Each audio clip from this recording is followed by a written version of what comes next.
Hi everyone, on review we have this Aria-511. This is the from the 500 series. Japanese company Aria have been around since the mid-50s. I think the company was started in 1956. And along the way they've had some good endorsements by people like John Taylor playing the bass, and Steve Stevens has even got involved in the endorsement side of things. So, you know, I can always remember Aria being around. Good company. This isn't an expensive acoustic guitar.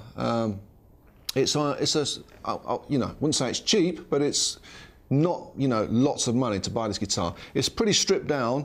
There's no electronics in it. It is purely an acoustic guitar that, you know, that you play acoustically. And it's great to have a guitar like this because sometimes when you get into acoustics, you can pay thousands for acoustics, and you know, it's not the sort of thing you can just have sitting by your chair, your favorite chair that you just want to pick up or stick on your back in a backpack and just, you know, when you've got a guitar like this, you don't worry about it. If it sounds good and it plays in tune, you know, it's just going to get better with age. In fact, the more scratches it gets on it, the better it's going to look. Anyway, that's my opinion.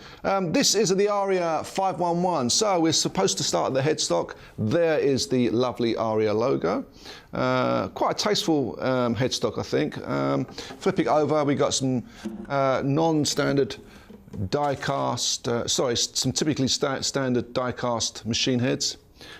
Seem to do the job, work fine, nothing much to report there. This is quite, I don't know, this is an interesting way that they've actually joined the headstock. It seems to be a sort of a Far East sort of way of doing things. I've seen a few guitars coming from that side of the world, and they like to do it this way for some reason, or this has got that. I don't know what you call it, a volute or something. But anyway, you don't really notice it when you're playing, but you wouldn't see that maybe on a more expensive guitar. I don't know why that is. It must be something to do with the manufacturer. It must be an easier way of constructing the neck, but I don't know. But you can form your own opinion on whether you like that or not.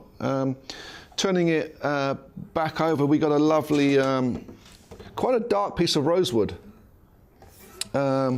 Sometimes, you know, you can tell the quality, I don't know, sometimes the rosewood boards can look quite anemic looking, but this has got a nice deep colour to it, and it looks like it's a real quality piece of wood. Got these nice little dot markings there. The neck is mahogany. In fact, the back and sides of this guitar, all mahogany. The neck has a matte finish, and it feels really nice. It's a comfortable neck, not too big, not too small. I know we always say that when we're reviewing guitars, but unless something leaps out as being insanely skinny or insanely big, you've got that middle ground of it feels comfortable, and this feels comfortable. Straight out of the box, it was in tune. It's easy to play. The action at the 12th fret on the treble side is 1.8 millimeters, and on the bass side it's 2 millimeters. So it's not super low, but it's very, very comfortable. You know, it rings lovely. Scale length is 648 millimeters. We got 20 frets. It's not a cutaway, so if you're going to go up the dusty end, you know, it's a bit of a compromise.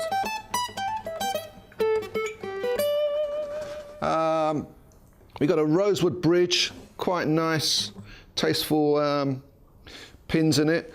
The top is something to speak about. This is a solid spruce top. It's not a laminate like a lot of maybe less expensive guitars. This is a good, solid piece of spruce.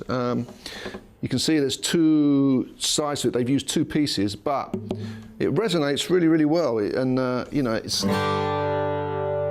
just sounds, for the money, it sounds really good. Why shouldn't it? It's an Aria. Looking at the bracing inside, I can't see any shoddy workmanship. You can't see it, but I'm looking down into the hole, and it looks very tidy, very neat. No glue or strange markings where they've gone wrong with chiseling it out, but it looks pretty bang on inside there. Bridge pin, You can see the bridge pin, sensible. No bridge pin this end, so you'd have to do the strap with if you're going to stand up with it, string through the headstock. But all in all, I mean, this, you know, there's a lot of merit to these sort of guitars. I mean, no, it's not a Collins and it's not a Martin and it's not, you know, it's not you're not going to pay thousands and thousands of pounds for a guitar like this. But at the end of the day, if I had this guitar in the studio and we stuck a mic in front of it and I played to a track, it would sound great in the track. You wouldn't be able to tell it's not a £3,000 Taylor or Martin. You know, it sounds great as an acoustic guitar. It's got a real ring to it. Intonation-wise, as you go up the neck, it's okay. Still good enough to use. It's on.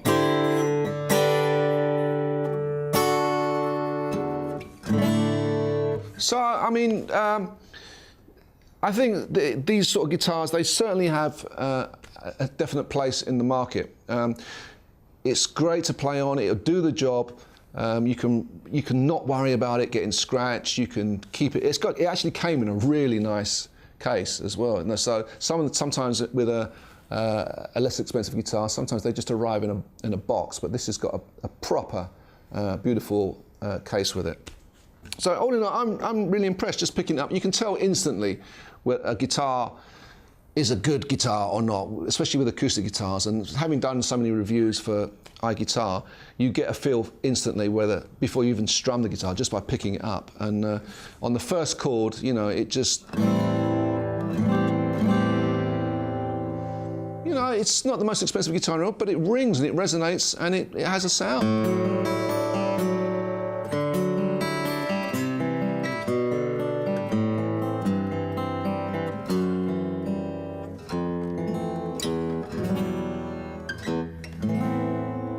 Great for finger picking as well. Really easy guitar to play, actually. In fact, I should put the plectrum down.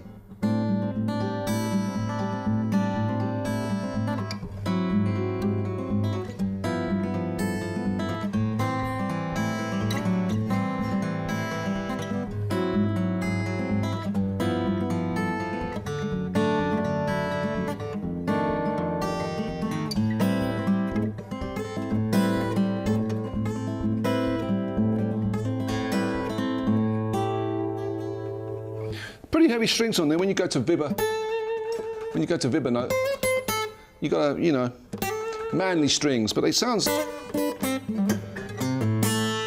good. It sounds like you can really dig it.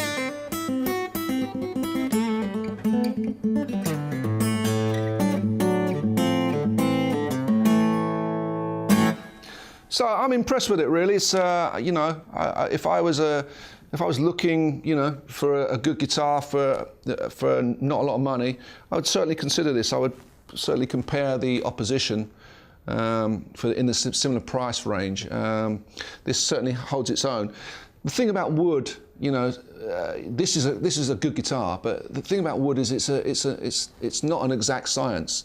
You can build exactly the same guitar using the same mahogany and spruce, and it won't be the same guitar because wood is such a personal thing. But this happens to be really, really nice. So if they're all like this, then I'd say this is a really, really good buy that you should check out. This guitar is definitely worth the money. So anyway, that's the Aria-511 from the 500 series. Really nice.